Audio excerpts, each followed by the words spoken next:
Okay, in a way of an introduction, before we get to the last or the third speaker of this session, I wish to remind us all where it has all started.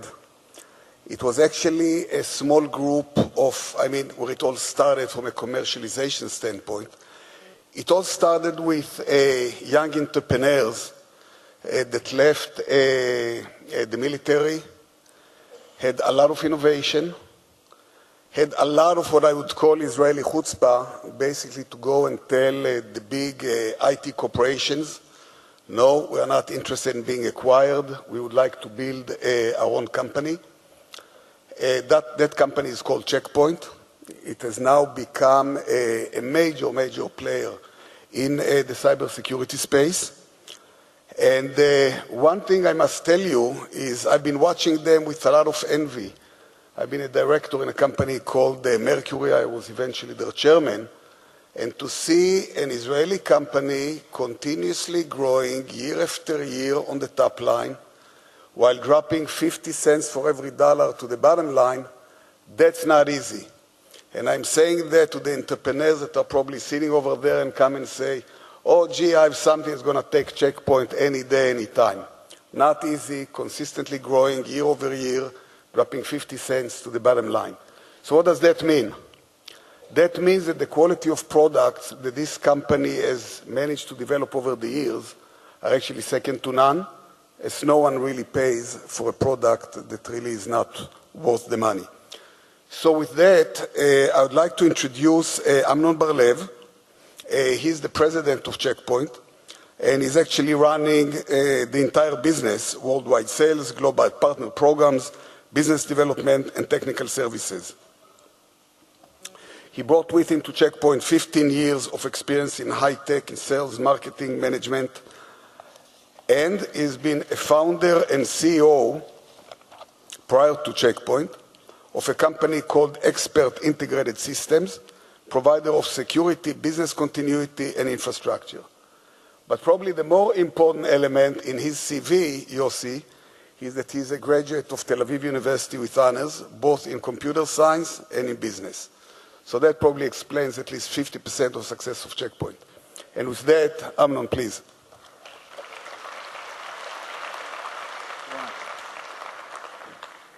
Thank you, and I have to say that Tel Aviv University is a great university. Thank you for that. So I'm going to be the pragmatic guy of the day, not just talking about people and processes and so forth. We are coming, as Jon said before, we are a commercial company. We're looking at technology, and we're basically a technology vendor.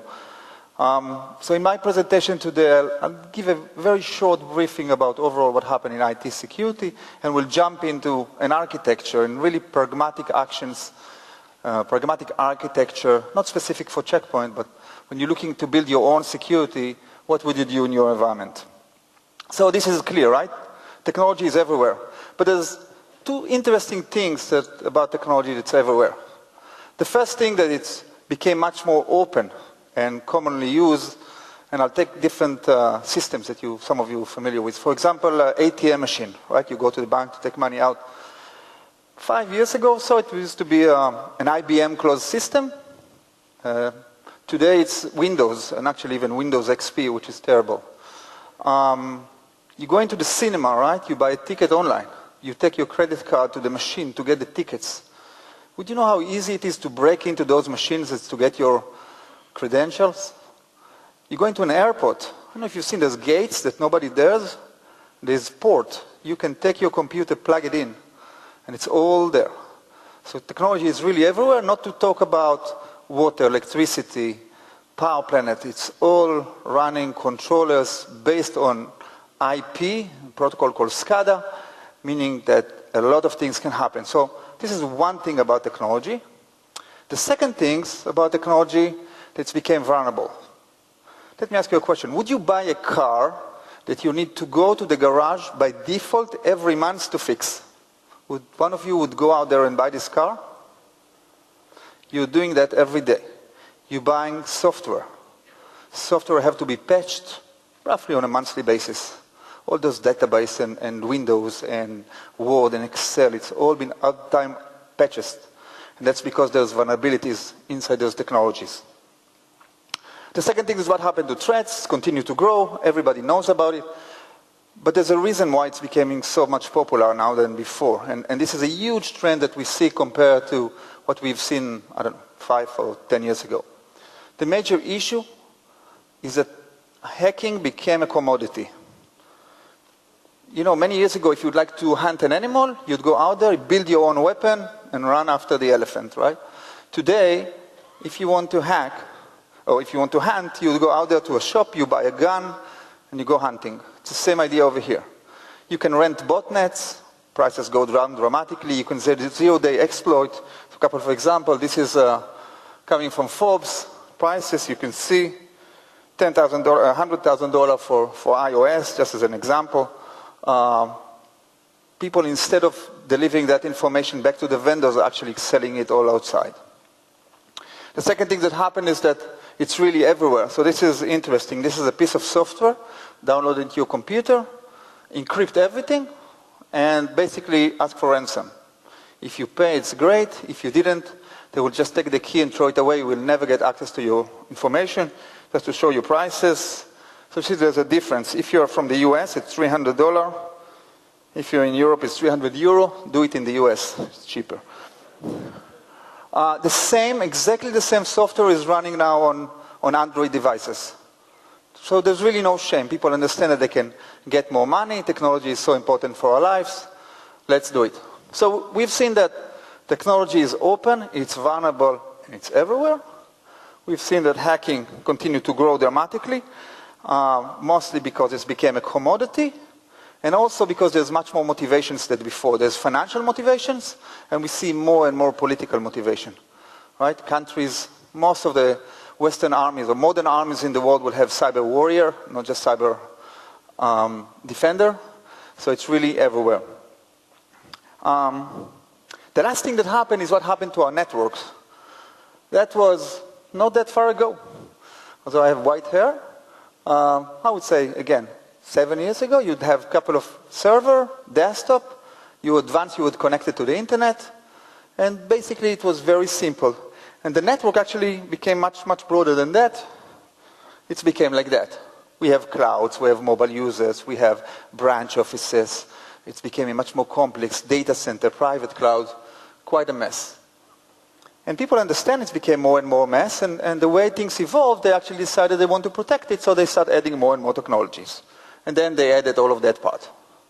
And that basically, that's the way networks looks like. You have firewall and antivirus and your filtering and application control and whatever it is. Bunch of a lot of informations. And typically, Checkpoint have more than 100,000 customers, and I'm meeting quite a lot of them. When you go out there and start looking at the networks, that's the way it looks like. And people said, I have two issues. First, I don't know how to manage that environment. So that's the more day-to-day life. And the second thing that they said, am I doing the right things? The amount of knowledge that we have today in security is very minimal. The amount of people that really understand deeply what's going on in the network is very minimal. Security comes from the administrative part, less from the real security understanding. And most of the executives will say, I want to be secure. I want to feel that I'm doing the right things. So we went out for a year and a half, met significant amount of customers to try to understand the fundamentals. What is the important when you build your security? And I wrote the three major things. One is have to be modular. All the architecture have to be modular, mostly because this is a very, very complex problem. And I'm not smart enough to solve such a complex problem, so the only way is to actually break it to small modules and to deal with each and every module. That's the way to look at it. The second thing, that it has to be agile. The advance, the changes in technology, in techniques that hacking are using, you have to be very, very agile. And as my professor said before here on the stage, security is the only place in IT where you're fighting an individual. You're not fighting physics. You don't want it just to be faster and efficient and so forth. It's all about somebody from the other side. And the way you need to react is much faster than any other space in technology. And the last thing, when you build an infrastructure, when you take technology, it has to be secure. So when you're just thinking about speed and feeds and so forth, put that aside for a second.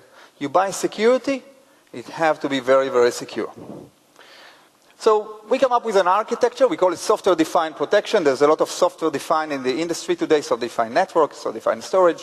So there's also software-defined protections.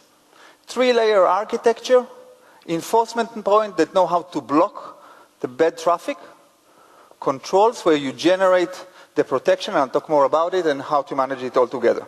Let me jump quite fast. So enforcement point can be everywhere. We know how to block traffic when it is on the network with big appliances. It could be on the cloud. It could be on the mobile devices, on endpoint. It could be a virtual gateway, a physical one, everywhere. The question is basically, where do I put those great products? Many years ago, that was really straightforward, right? A gateway to the internet, it's called parameter, and I'm done. The question is, what I'm doing over here? Where do I protect it? Where's the parameter?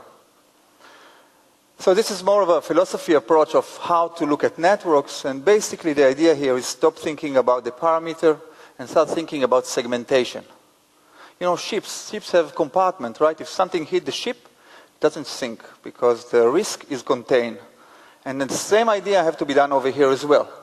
So the idea is to look at that network and start to map it all around, and to decide that this is the branch offices, and I have here a small gateway like that, and I have mobile users and a few clouds, and that's the way I basically create an island inside the organization, and if each and every one of them will be secure, I'm in a great place. And we took all this target attack, which we know about, and Home Depot attacks, and we took RSA and Stuxnet and many others. If you're doing the very basic things here, there might be damage, but the damage will be extremely contained.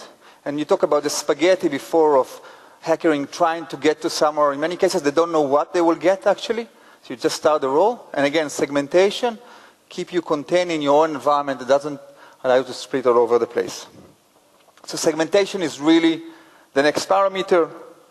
There's a full methodology of how to do a segmentation, starting with create an atomic segment, a very basic segment, that the same level of classification and the same level of authorization. I'll show you an example over here. For example, this is a simple network. You see there's a bot here. I found it without any software. If I just somehow circle it around, the bot will stay at that environment that will never grow. And now the idea is to start over and to start building your own atomic segment, whatever they are inside the organization.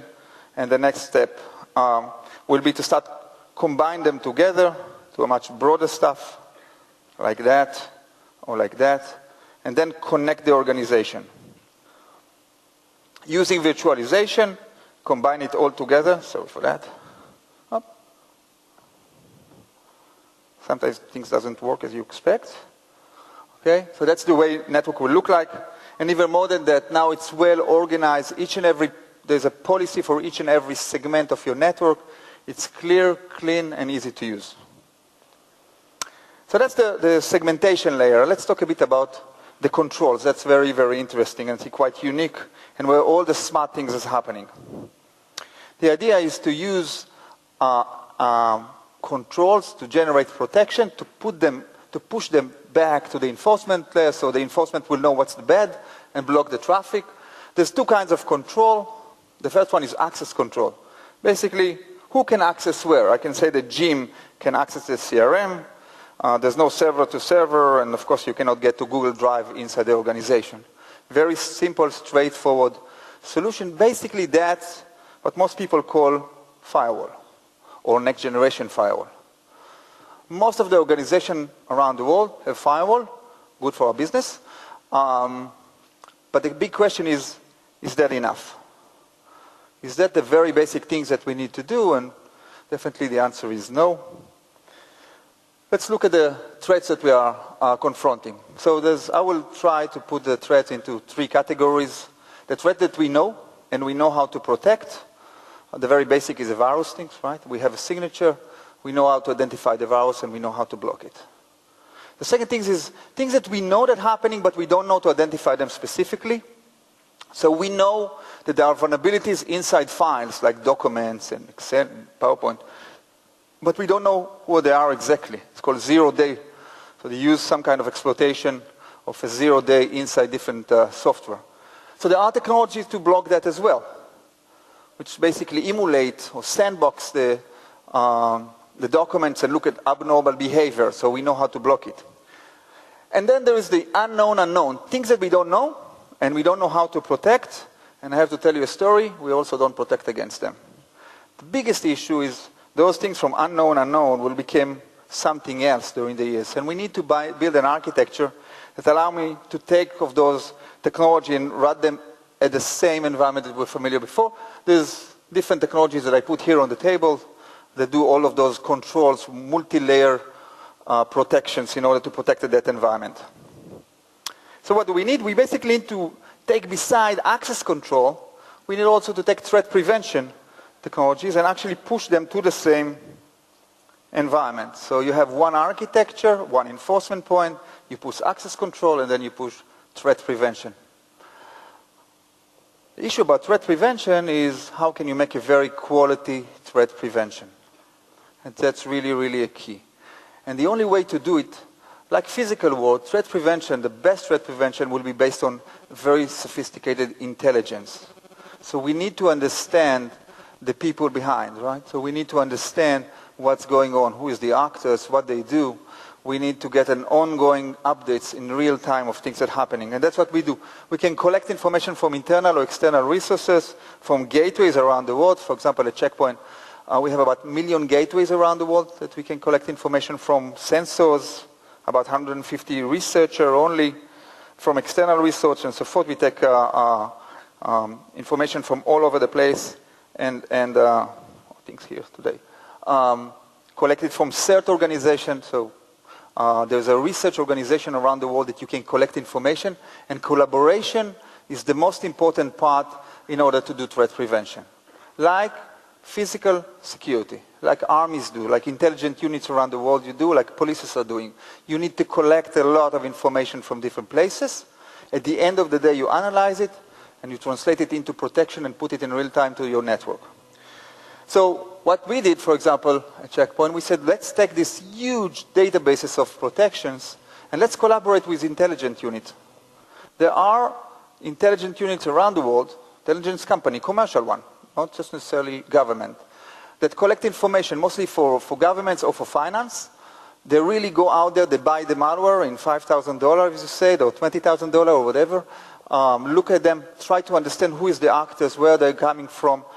In most of the cases, those intelligent units actually produce you a report, which is a very nice and important thing to understand what's going on. But there's one deficiency in that one, which is it doesn't protect you. It just tells you about things that already happen. And we believe in prevention. Basically, I think that most of the commercial companies, all what they care about security is not to be attacked. They less care about who is attacking them and why it's attacking them. They just want to be safe. They want to run their own business, that's what they make the business from, not from security. Security is just an enabler one. So what we are doing, we are taking this intelligence company, taking their information, and allow customer to pick and choose, like a marketplace. You can say, I want to have those and those and those, and I will take all those feeds, understand it, translate it into protection, and make things happen for you. Because at the end of the day, what companies are looking for, they're just looking to be protected. They don't so much care about what it is coming from and how. They want to make it simple. And I can tell you overall in IT and specifically in security, the only things that works are the simple things. The last thing is about how to manage the whole environment. So 3 things about management. One is modularity, the ability to manage all the models, as I stated at the beginning, make some automation, and the ability to understand what's going on in your network. That's probably one very critical part of what's happening. So the idea in management is to create layers of policy. That you can say that this layer can actually go out there and protect the whole segment over here, and this segment will go out there and protect the segment over there, and one will take care of the threat prevention, the other one will take care of the access control. So pick and choose the way you want to have a granular policy, and it's crucial to have this very sophisticated, smart policy out there. automation, a lot of work done today in security in conjunction with the rest of the IT environment, which makes, again, the work to be focused on the administration of security and not about the security itself. So the idea is to make it simple and connected and automated. And the last thing is about visibility.